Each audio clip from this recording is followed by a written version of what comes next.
What's up, Breakaway? Welcome back to our Sunday message here on YouTube. Hopefully you guys have been having a great week. Hey, this past week we had our first outdoor movie night this last Thursday. A few of you guys made it out there. I hope you guys enjoyed. We're going to try to do a couple more of these in August, so keep your ears open for the next time we're going to do an outdoor gathering. We are in our fourth week of our series Worth Repeating, where we're looking at different parables or stories that Jesus taught and the lessons that we can learn from them. So if you haven't seen the previous 3 weeks, go to our YouTube channel and check out the last 3 weeks and then jump back into this video. So let's get started. When was the last time you had an argument? Was it today, yesterday, maybe last week? Well, I can guarantee you're not alone because we all have arguments. In fact, the average family spends 50 minutes a day arguing. Yes, that is almost an hour a day just arguing. Some of you are probably saying, yeah, that's about right. Others, oh, that's not even close. We spend up to 3 hours a day arguing. And maybe if you're lucky, your family doesn't argue very much. But we all experience arguments. And that's just with your family. That doesn't count friends, teachers, coaches, other people we interact with. We have arguments in a lot of different areas of our lives. Maybe we don't call them arguments, maybe we call them fights or disagreements, misunderstandings, maybe we just call it drama. But whatever you call them, we have them. Sometimes they're big, sometimes they're small, sometimes they last a long time, sometimes they blow over quickly. Though the reason for the fight or the argument might be different every time, I do think there's an underlying cause that is true for almost all arguments. Behind just about every argument in our lives, there's this phrase, I know more than you. Now that's pretty tough to admit, and I don't think many people would jump up in front of a bunch of people and say, hey, I know more than you.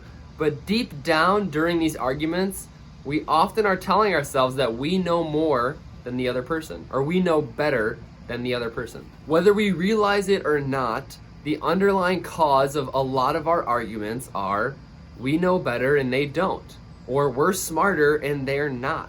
We're right and they're wrong. And while we may never say this out loud, we do think it.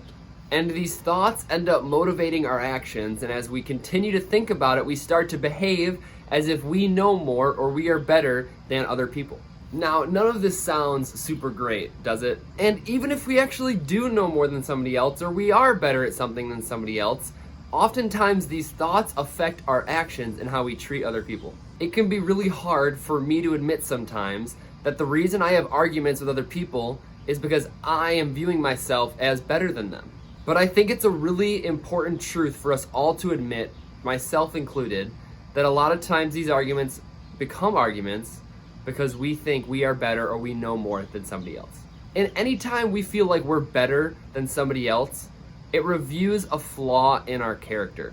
It shows us that the way we view ourselves and the way we view others just isn't correct. And if you see this like I do, then you'll see that you want to make a change. So let's see what Jesus has to say about this and how we are to treat other people, not only with our actions, but with our thoughts also. So in this series, we've been looking at stories that Jesus told in the Gospels that we call parables, and they are little short stories that have spiritual lessons that we can learn from, that not only they learned from then, but we can still learn from today, thousands of years later.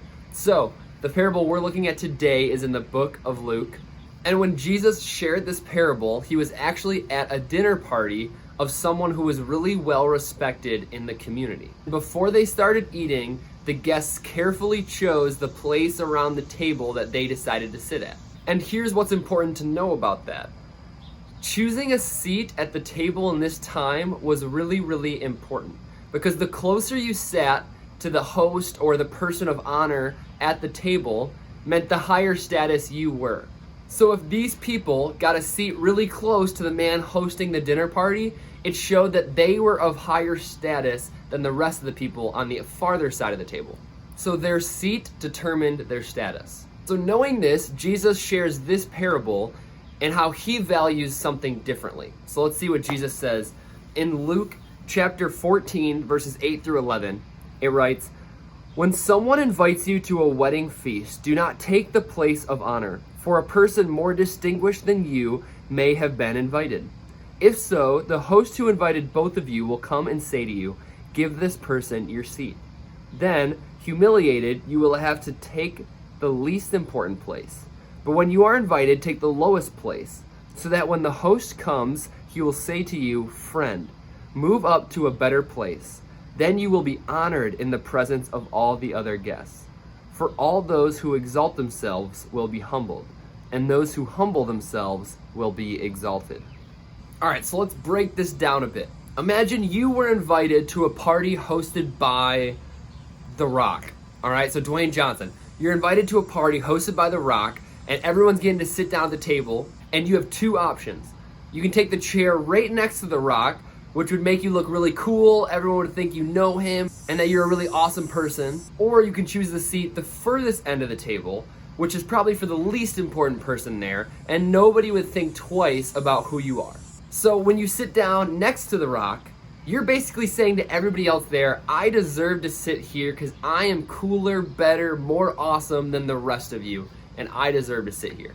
But when you do that, you run the risk of somebody cooler or maybe more highly distinguished than you, more honorable, who could come and say, "Hey, that seat's actually for me. I don't know who you are. You shouldn't be sitting there." Like say Kevin Hart comes up and says, "Yo, that's my seat. You need to get up and move." That'd be pretty embarrassing. But if you choose the seat at the very end of the table, the host, the guests, and everybody there will honor you because you've shown humility. Humility means that you see and put others before yourselves. Having a humble attitude will motivate humble actions. So why was Jesus teaching about humility? Because that's how Jesus came to earth. Think about it. Jesus was perfect. He's the Son of God who never sinned. He really is like the highest of high. He's called the King of Kings. Jesus spent his time loving others, serving others, and treating others as higher than he is. In many ways, it was like Jesus chose to sit at the far end of the table. And in this parable, that's what Jesus is teaching us to do.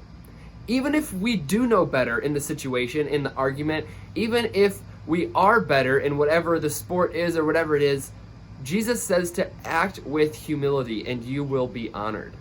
So we are to use humility and be humble because it shows that we value other people the same way that God values everybody. It helps tell our hearts that that person that we're serving or loving or treating as higher than ourselves is truly loved and is important to God. Humility helps us live like citizens of heaven that we are to be here on earth. Bottom line for today is that putting others first changes us and our relationships for the better. So if you're anything like me, our first tendency would be to sit next to The Rock at the dinner table. It would be to sit at the highest place of honor because we view ourselves as awesome and cool and maybe better than most other people. It's easy to think we're better or right or more deserving than somebody else. So what if we chose humility instead? What if instead of thinking we deserved that first chair and band, we actually congratulated the person that earned it ahead of us? Or what if we congratulated the person that made the basketball team when we didn't, even though we thought they had no chance of making it because we were so much better? Think about how much less conflict and arguments and drama there would be in our lives if we put others ahead of ourselves. So this week, I want you to think of one way that you can practice humility in your life. How can you put Jesus' teaching into practice in your life? Maybe it's choosing to apologize first.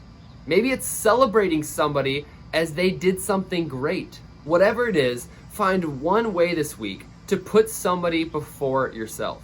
And watch how it makes your relationship and your heart better by doing so. So remember, putting others first changes us and our relationships for the better. All right, Breakaway, thanks so much for joining again with our Sunday message here on YouTube. Again, if you've missed our previous weeks, you can go to our channel and watch all the weeks that we put out this summer. And hopefully you guys can join us in person soon. We're gonna try to put together some outdoor gatherings this August. And as we head towards September, we're gonna start creating a plan for how we can see you in person instead of just on the internet. So I hope to see you all soon. Please reach out if you want to do a driveway visit. I would love to see you. Let's connect, let's hang out, and hopefully I'll see you all very, very soon. Have a great rest of your week. Peace out.